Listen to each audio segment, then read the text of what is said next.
क्या हुआ, कब हुआ, क्यों हुआ, कैसे हुआ। दिन भर आप ऐसी 100 बात सुनते हैं, लेकिन 100 बात की एक बात यह है कि सवाल उछालने से जिम्मेदारी खत्म नहीं होती। जब घड़ी इशारा करे 9 बजे रात का, वक्त 100 बात की एक बात का। किशोर अजवाणी के साथ IBN 7 पर।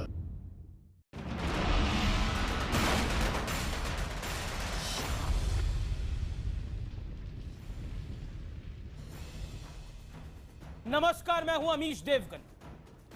एक तरफ पाकिस्तान के शरीफों पर कूटनीति का बड़ा तमाचा पड़ रहा है, दुनिया भर में वो अलग थलग पड़ता जा रहा है, और इसी बीच बड़बोले नवाज शरीफ ने खुद अपने मुल्क को दुनिया के सामने एक्सपोज कर दिया है, बेपर्दा कर दिया है, सेल्फ गोल कर दिया है। मियां नवाज ने हिजबुल्लाह आतंकी बुरहान वानी को अपना हीरो बता दिया है, लेकिन सवाल देहाती औरत नवाज का है। आप सोच रहे होंगे आखिर ये नाम हमने क्यों दिया। दरअसल इस नाम का एक इतिहास है। दरअसल यह शब्द नवाज शरीफ ने खुद इजाद किया है और हमारे पूर्व प्रधानमंत्री डॉक्टर मनमोहन सिंह के लिए इस्तेमाल किया था, क्योंकि मनमोहन सिंह ने यूएन में पाकिस्तान पर आतंक के समर्थन का मुद्दा उठाया था, बार बार उठाया था। लेकिन नवाज ने बार बार यूएन में कश्मीर का मुद्दा उठाकर साबित कर दिया कि यह तमगा असल में नवाज शरीफ के लिए बिल्कुल उम्दा है। नवाज के कश्मीर राग से पूरी दुनिया के कान पक चुके हैं, लेकिन फिर भी बड़बोले नवाज बार बार यूएन में यही मुद्दा उठाते रहते हैं और रोते रहते हैं असल में। लेकिन इन सब के बीच असल मुद्दा तो यह है कि पाकिस्तान के आतंकी देश होने की बात अब दुनिया मान रही है। आज इसी मुद्दे पर होगा आर पार मिस्टर नवाज, देहाती औरत, और साथ ही साथ खुद नवाज शरीफ ने अपने आप को, अपने देश को आतंकिस्तान मान लिया।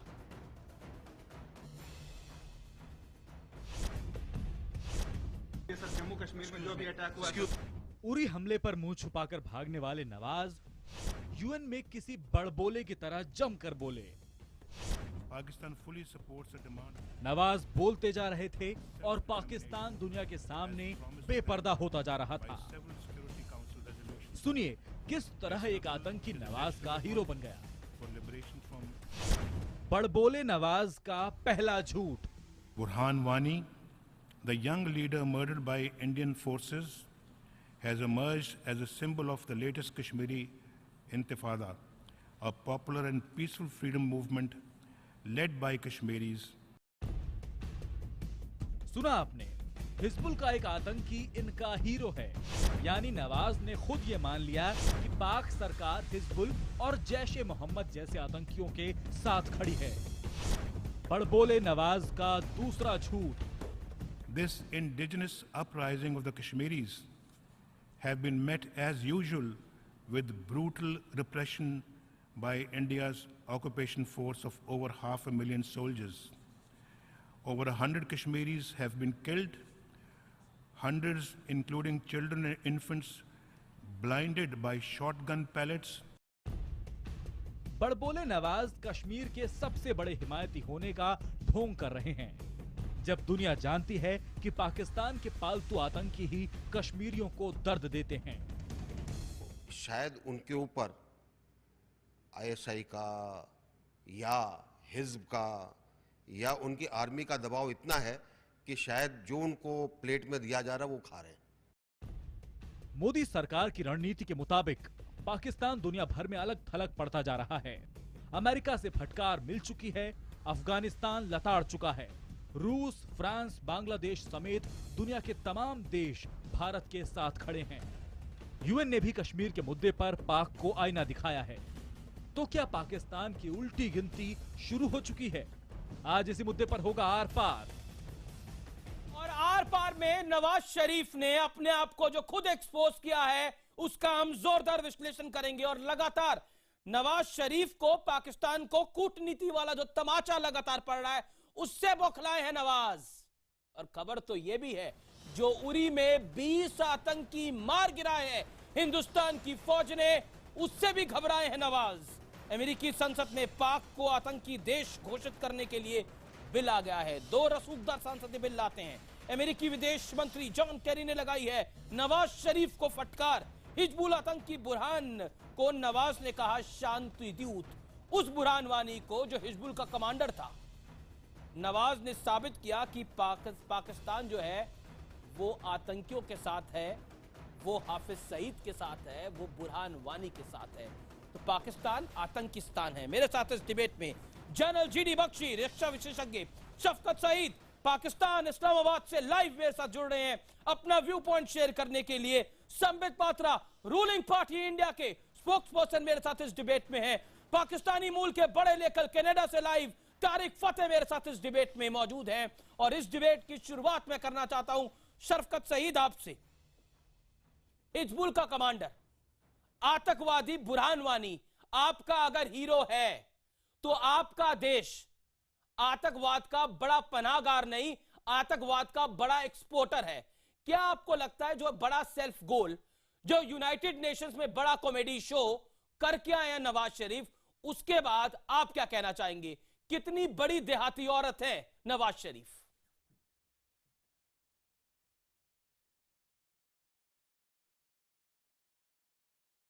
आपकी आवाज गुम हो गई है। आप बात कर रहे थे, मैं आखिरी हिस्सा नहीं सुन सका आपकी बात का। आपकी आवाज का आखिरी हिस्सा मैं नहीं सुन पाया। मेरी आवाज का आखिरी हिस्सा यह है, कितनी बड़ी देहाती औरत है नवाज शरीफ, जो खुद मान रहे हैं पाकिस्तान आतंकिस्तान है, जो इतना बड़ा कॉमेडी शो करके आए हैं यूनाइटेड नेशंस के अंदर। अच्छा जी, मैं आपकी इस बात को मानने को तैयार हूं अगर आप मेरी एक बात माने कि मोदी साहब बुशर ऑफ गुजरात हैं। क्योंकि आपको नवाज शरीफ साहब के आर्गुमेंट्स और उनका स्टाइल पसंद नहीं आया होगा, बिल्कुल ठीक है, ना पसंद करें, लेकिन मोदी साहब के हाथ पे तो 2000 लोगों का खून है। आप मोदी साहब की बात ना करिए, आप मोदी साहब की बात ना करें तो बेहतर है। नरेंद्र मोदी इस देश के प्रधानमंत्री हैं। मुझे लगता है कि आपको अभी ये हजम करने में थोड़ी तकलीफ हो रही है। मुझे लगता है आपको तकलीफ है जो 20 आतंकियों को मार गिराया है उरी में, उसके बाद छकपकाट है पाकिस्तान में, उसी छकपकाट में अपना मजाक उड़ा रहे हैं यूनाइटेड नेशंस में, उसी छकपकाट में उन्होंने बरे-सगीर में अमन की बात की है। और आपका लीडर हर वक्त ऊट पटांग बात कर रहा होता है। उसने पूरे हिंदुस्तान का सत्यानाश कर दिया है। कश्मीर का मामला अभी ना आपसे फौजी तौर से टैकल हो रहा है, ना सियासी तौर पे टैकल हो रहा है। तो आप दोनों को किस तरह कंपेयर करते हैं? आपको लगता है मैं आपको एक वीडियो दिखाता हूं, मैं आपको एक वीडियो दिखाता हूं शफकत सईद। अब आप सुनिए, जब आप मूड में है सुनने के तो आज आप सुनिए इस्लामाबाद में बैठकर। आपको मैं एक वीडियो दिखाता हूं, जो वीडियो बुरहान वानी का है। AK-47 लेकर मियां बुरहान वानी घूमते हैं। आप वो वीडियो देखिए और बताइए, ये आपके हीरो हैं, कमांडर हिजबुल मुजाहिदीन के। हिंदुस्तान की बात आप छोड़िए, अमेरिका कहता है कि हिजबुल मुजाहिदीन हिजबुल मुजाहिदीन आतंकी संगठन है। ये वीडियो जो इस समय चल रहा है, AK-47 के साए में खड़े हैं बुरहान वानी, ये आपके हीरो हैं। पाकिस्तान और हिंदुस्तान के ताल्लुकात की नौयत इस तरह की है कि बुरहान वानी आप लोगों के लिए एक टेररिस्ट है और हमारे लिए हीरो है।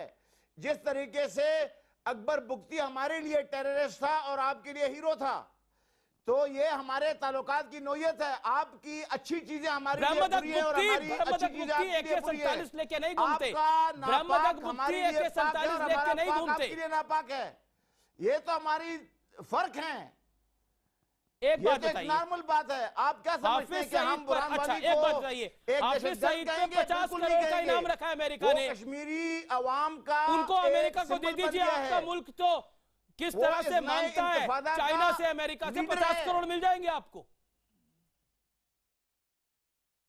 मुझे आपकी आवाज में बड़ी दिक्कत हो रही है, मैं आपको सुना देता हूं।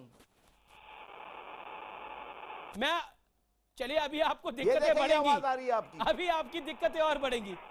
मैं आपको टेक्निकल प्रॉब्लम होगा, मैं इसको करेक्ट कराता हूं, लेकिन मैं समझ रहा हूं आपकी दिक्कतें। उरी में जो 20 आतंकी मार गिराए हैं, उससे दिक्कतें और बढ़ रही हैं। तारिक फतेह, मैं सीधा आपके पास आता हूं। आपने भाषण सुना होगा नवाज शरीफ का, और लगातार वर्ल्ड वाइड ग्लोबली जिस तरह से पाकिस्तान कॉर्नर हो रहा है, जिस तरह से अलग थलग पड़ रहा है, क्या कहना चाहते हैं आप तारिक फतेह?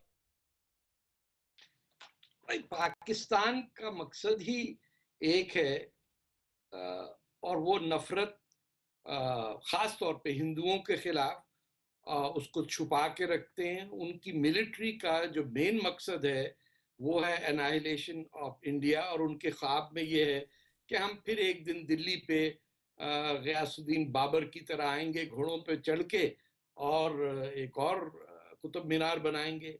ये इनकी ज़हनियत है, ये हिंदुस्तान से समझता नहीं है। और ये पाकिस्तान कोई मुल्क नहीं है, पाकिस्तान इज एन एक्रोनिम।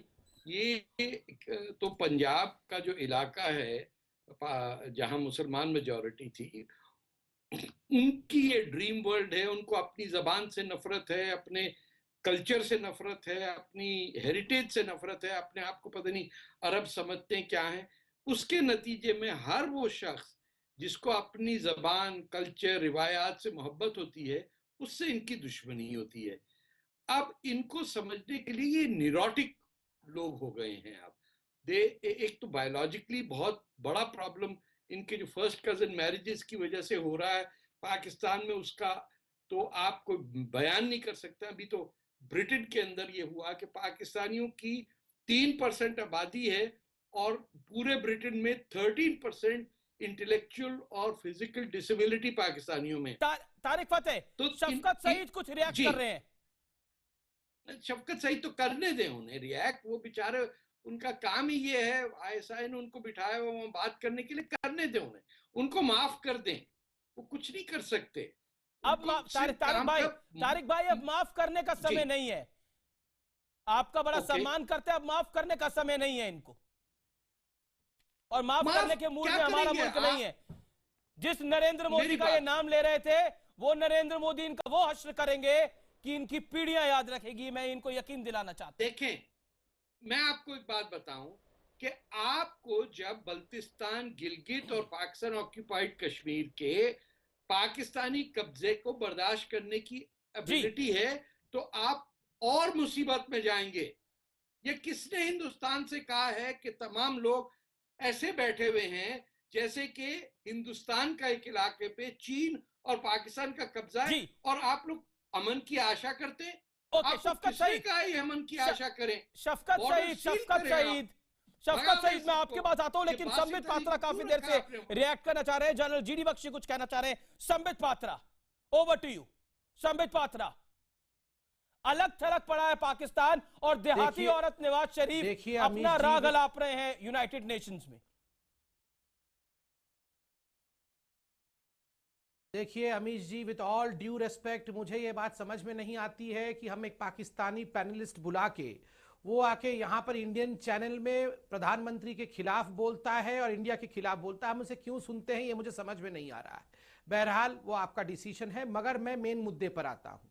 आप देखिए नवाज शरीफ, ये जो नवाज है ये तो आतंकी की आवाज है।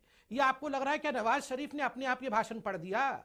आज जो तमाम अखबारों में छपा हुआ है, नवाज शरीफ भाषण देने से पहले फोन पे राहिल शरीफ से उनकी बात हुई, और ये जो भाषण ये तो हाफिज सईद का भाषण है।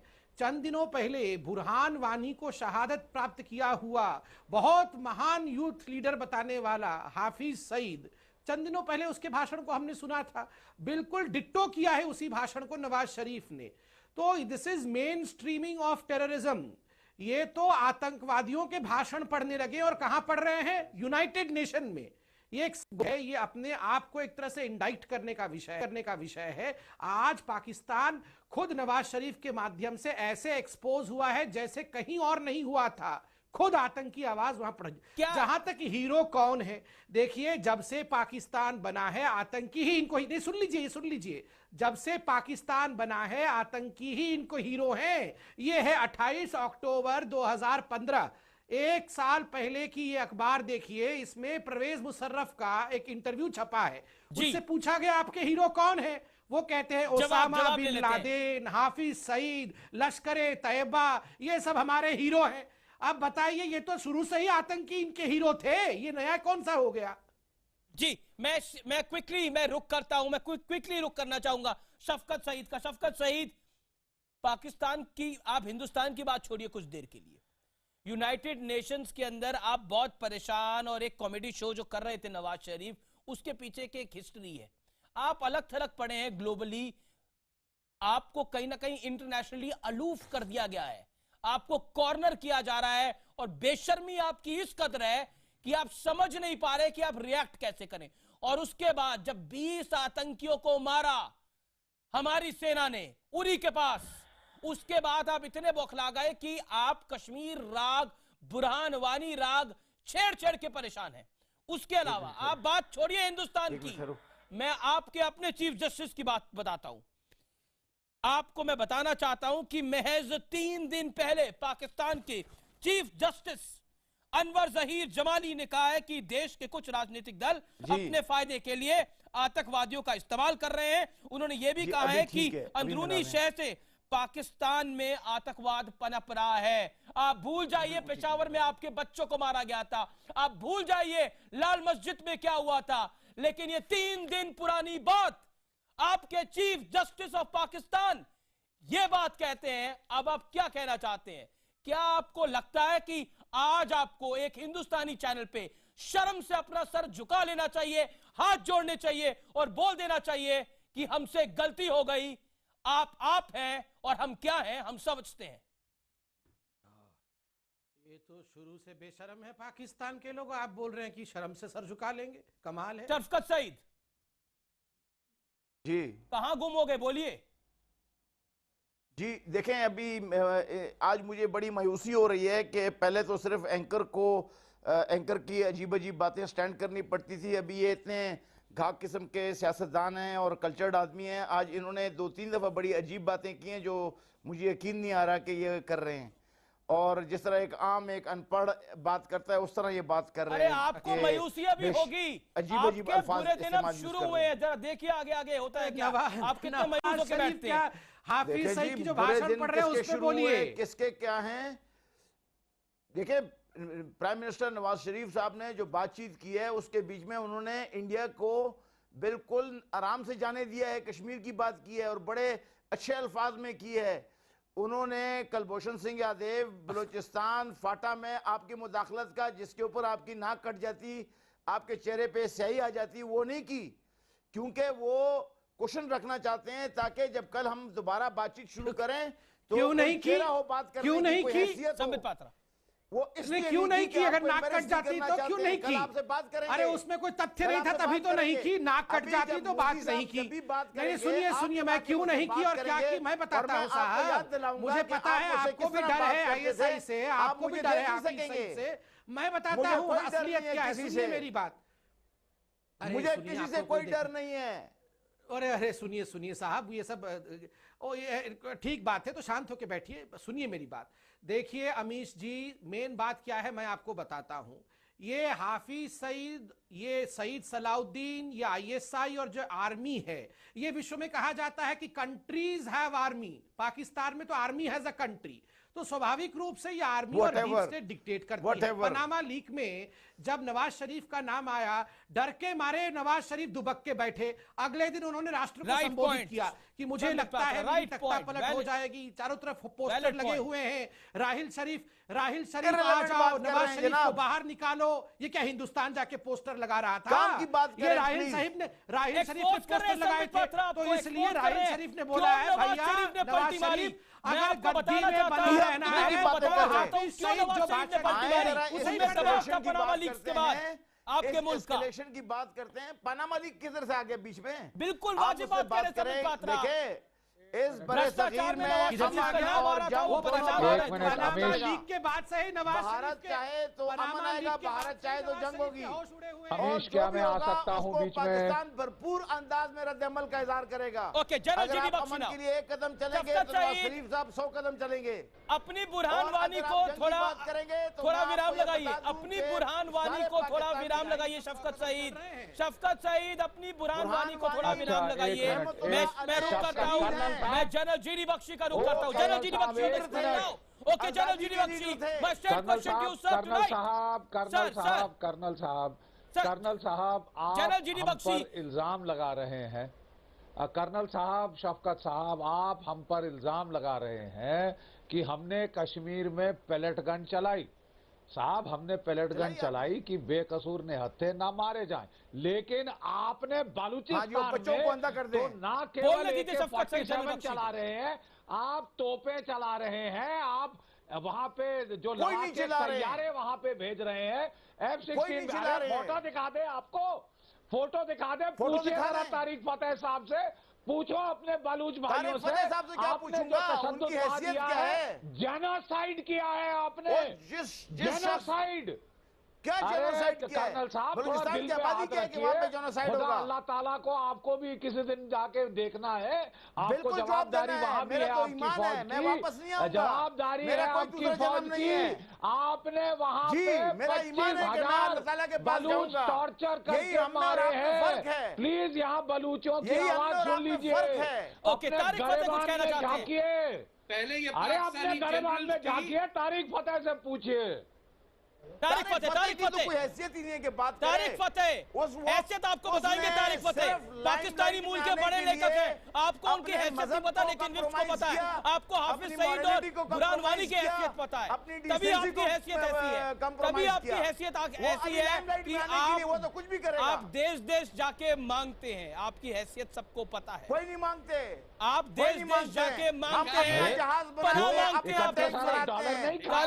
आप अमेरिका के एक मिनट शफकत साहब, अरे चाइना को पूरा बेच दीजिए, मांगने की हक तो ये है। शफकत साहब खत्म हो चुकी है, सिर्फ एक एयर रह गई मिनट, है। शफकत साहब फैक्ट्स पे बात की जाए, फैक्ट्स पे बात की जाए। 31 अरब डॉलर नहीं खाए आपने अमेरिका के, और ओसामा बिन लादेन को नहीं पाला अबाटाबाद में। 46 अरब डॉलर के लिए भीख नहीं मांग रहे मैं आप तारिक फतेह के जवाब का इंतजार करूंगा, लेकिन तारिक फतेह का जवाब जोरदार होगा।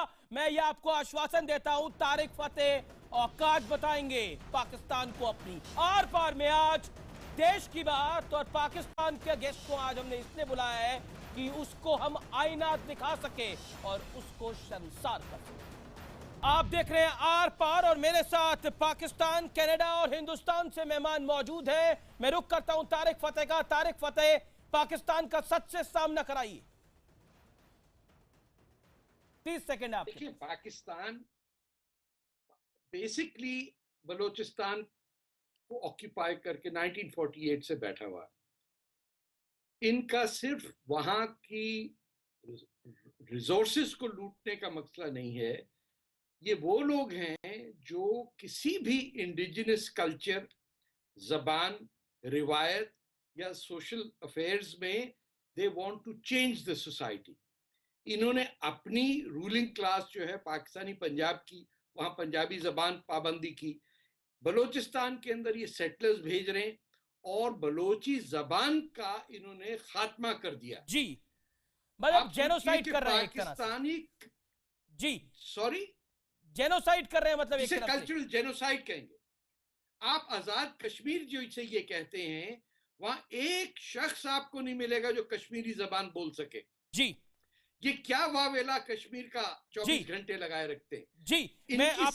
जी, मैं आपके पास लौट के आता हूं। मेरे तो संबित पात्रा, मैं आपसे जानना चाहूंगा, क्या आपको लगता है पाकिस्तान को अलग थलग करा, उरी में 20 आतंकवादी मारे, इसलिए हताश हो गए नवाज और कॉमेडी शो करके आए यूनाइटेड नेशंस के अंदर?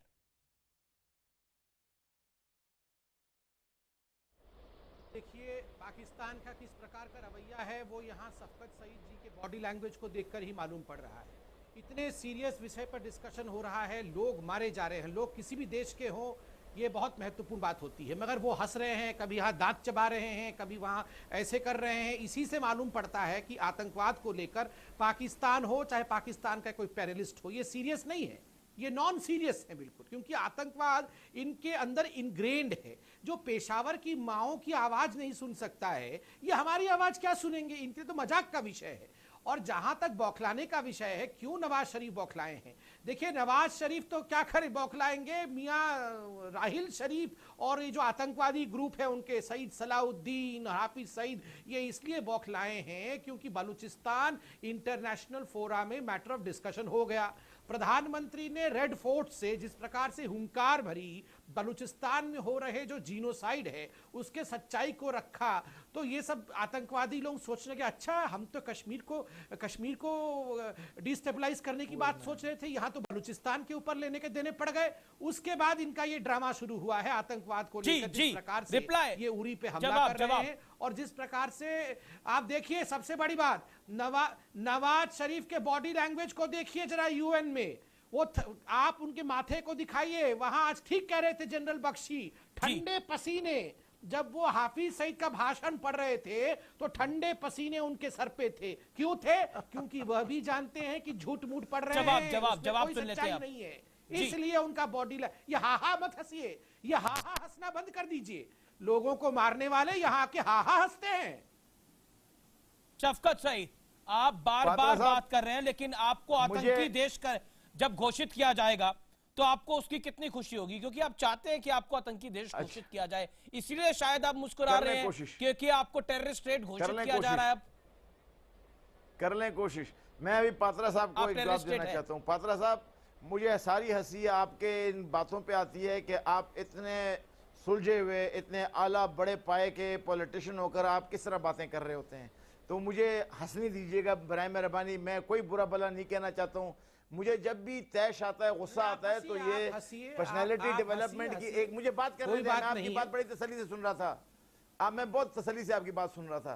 तो ये एक रिक्वायरमेंट होती है कि जब आपको गुस्सा है या आपको जज्बात आपके उभर रहे हो, तो आप तसल्ली में आने के लिए you wear a smile, right, और आप खुशी का इजहार करते हैं। और मुझे टेररिस्ट स्टेट बनने की खुशी तो नहीं है, इतना बुरा लगता है। एक मिनट जी, यू वेयर अ स्माइल, आप खुशी का इजहार करते हैं जब लोग मर जाते हैं। देखें, आप हमारे 17 जवान मर जाते हैं तो आप खुशी की स्माइल करते हैं और इजहार करते हैं। क्या चीज की खुशी है? दुनिया का सबसे बड़ा जोन जहां पे हर 7 आदमियों के लिए एक फौजी सिपाही है आपका, उस आप किस तरह से बात कर सकते हैं किसी भी चीज के ऊपर? शफकत साहब को 30 सेकंड दीजिए। हमने पाकिस्तान के पैनलिस्ट को बुलाया, उनकी बात सुनी जाएगी। आपका प्रोग्राम है, हमारे यहाँ लोकतंत्र है। नहीं, कर्नल साहब, नहीं, जनरल बख्शी, फौजी के तौर पे मैं आपसे बात करना चाहता हूँ। जनरल बख्शी, मैं आपके पास आऊंगा। जनरल बख्शी, मैं आपके पास आऊंगा।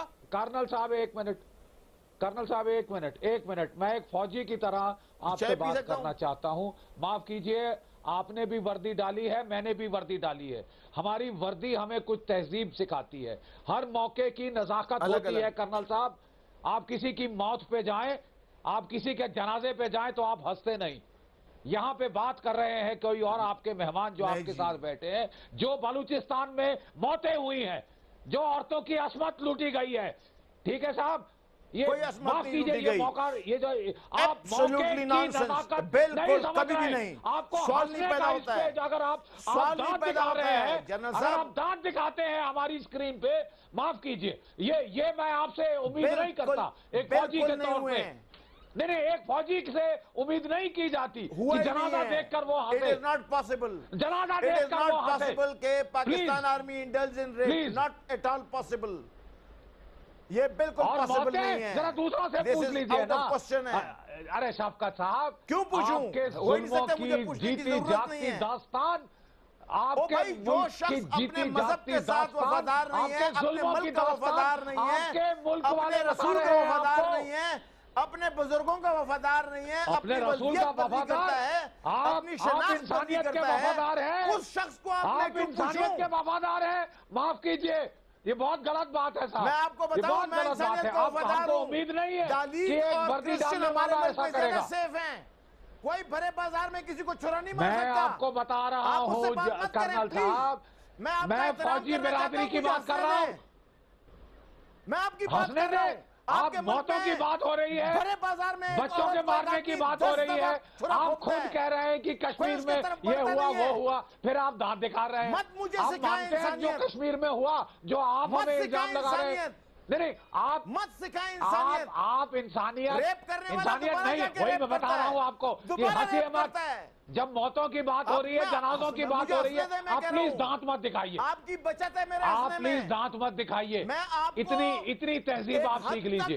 इतनी तहजीब की उम्मीद की जाती है, इतनी तहजीब की उम्मीद की जाती है। कश्मीर की और बलूचिस्तान की इंसानियत अपने पास रखी। तो फिर आप कश्मीर की बात करते हैं, आप बात कर रहे हैं ना, लोग कर रहे हैं ये हो रहा है वो हो रहा है, फिर आप हंस रहे हैं। ये दिखाता है आप कितने कंसर्न है कश्मीर के लोगों के बारे में। मैं संबित पात्रा के बाद जाता हूं। आप हंस रहे हैं कश्मीर के लोगों के ऊपर, आप हंस रहे हैं कश्मीर के लोगों के ऊपर, वो नारा लगाते हैं हम, तो फिर आप हंस रहे हैं उनपे, आप हंस रहे हैं। जनरल बख्शी, आपने असलियत इनको दिखा दी, इनके दांत निकलने बंद हो गए हैं, अभी दांत निकलेंगे थोड़े दिनों में। मैंने आपकी बचत थी मेरे दांत नजर आने में, मेरे मुस्कुराते हुए रहने में, मत अपने आप को बेइज्जत करवाएं में से। मैं आपके साथ एक तरीके से बात करना नहीं, संबित पात्रा, ओके संबित पात्रा, जनरल बख्शी मेरा निवेदन है, जनरल बख्शी मेरा निवेदन है, Sambit Patra wants to reply, Sambit Patra wants to reply to him. Okay Sambit Patra, go ahead. हमारे वज़ीर आज़म ने एक हेड ऑफ स्टेट की तरह खड़े होकर तकरीर की है। देखिए मैं एक सेकंड सर एक सेकंड सुन लीजिए। ड्रामे नहीं करता, मैं एक सवाल पूछना नहीं है चाहता वो हूं तमाम पाकिस्तानी पैनलिस्ट, केवल शफकत सईद से नहीं। सर सुनिए, शांत होकर बैठिए, सुनिए सर, मैं एक फैक्चुअल बात कर रहा हूं। ये आप कहते हैं कि कश्मीर में बड़ा ह्यूमन राइट वायलेशन हो रहा है, कश्मीर में आप क्या लड़ रहे हैं, वो क्या फ्रीडम फाइट कर रहे हैं। ये सईद सलाउद्दीन आपका हीरो है। ये सईद सलाउद्दीन के 9 बच्चे हैं जहां तक मैं जानता हूं, आधे सारे बच्चे कश्मीर में गवर्नमेंट जॉब कर रहे हैं, कोई डॉक्टर है, कोई मुलाजिम है, सरकारी मुलाजिम। क्यों इनके बच्चों को जन्नत नहीं चाहिए? आपके बच्चों को जन्नत नहीं चाहिए? भेजिए ना जन्नत में, उनको बम बांधिए उनके पेट में और जन्नत भेजिए। अपने बच्चों 9 बच्चों को जन्नत नहीं भेजेगा वो सईद सलाउद्दीन। बिल्कुल कश्मीर में सरकारी नौकरी करेंगे और फिर सैयद सलाउद्दीन जाके वहां पीओके में भाषण देगा। क्या भाषण देगा? ओहो फ्रीडम फाइट हो रहा है, ये जम्मू कश्मीर में जमहूरियत समाप्त कर दे। अरे जम्मू कश्मीर के जमहूरियत में तुम्हारे बच्चे पल रहे हैं, उनके घर पल रहे हैं, अपने बच्चों को तो नहीं भेज रहे हो युद्ध करने के लिए, दूसरे के बच्चों को लाके तोप के सामने खड़े। ये सारे दोगले लोग हैं, इनका एक ही मकसद है खून की नदियां बहाना। और इनका मकसद आज खुद इनके नवाज शरीफ ने यूएन में खड़े होकर आईना दिखा दिया है कि बुरहान वानी हमारा हीरो है। अरे आतंकी जिसका हीरो होता है ना, उस देश को जीरो बनने में समय नहीं लगता है। जीरो तो पाकिस्तान जीरो मैं थोड़ा डिसएग्री करता हूं आपसे, जीरो बनने में टाइम नहीं लगेगा। They are big zero. ये टेररिज्म के अलावा कुछ एक्सपोर्ट नहीं कर सकते। They only export terrorism to the world. ये सिर्फ टेररिज्म एक्सपोज करते हैं और इसीलिए भाग खड़े होते हैं जब हम डिबेट करते हैं। They only export terrorism to the world. ये पूरी दुनिया में सिर्फ टेररिज्म एक्सपोर्टर के नाम पे जाने जाते हैं। ज्यादा लाइट तारिक फतेह जानेंगे। इनके यहाँ पर डॉक्टर इंजीनियर फेमस नहीं है, इनके यहाँ पर फेमस है सैयद सलाउद्दीन, इनके यहाँ पर फेमस है हाफिज सईद। ये इनके पोस्टर बॉयज हैं। इनकी अपनी फिल्म इंडस्ट्री नहीं है, इनकी आईटी इंडस्ट्री नहीं है, लेकिन टेररिज्म इंडस्ट्री में नंबर 1 पाकिस्तान है। और जिस नरेंद्र मोदी की ये बात करते हैं, वो नरेंद्र मोदी, वो भारत का वजीर आजम नरेंद्र मोदी ऐसा जवाब देगा पाकिस्तान को जो दे रहा है। हमें अपनी सरकार पर पुरजोर विश्वास है कि इनकी पीढ़ियां, यकीन मानिए, याद रखेंगी। तारिक फतेह 30 सेकंड आपके पास है। देखिए, ये मुल्क नहीं है, इसको समझ लें। This is a demented bunch of people जिनके हाथ में पावर है। द सूनर यू रियलाइज के बलोचिस्तान की आजादी के लिए हिंदुस्तान को भरपूर काम करना पड़ेगा ताकि वहां की बहनों की आवाजें, बेटियों की आए। जो 50,000 लोग का कत्ल किया है कर्नल शफकत जैसे घटिया लोगों ने, उनकी बद्दुआ लगेगी।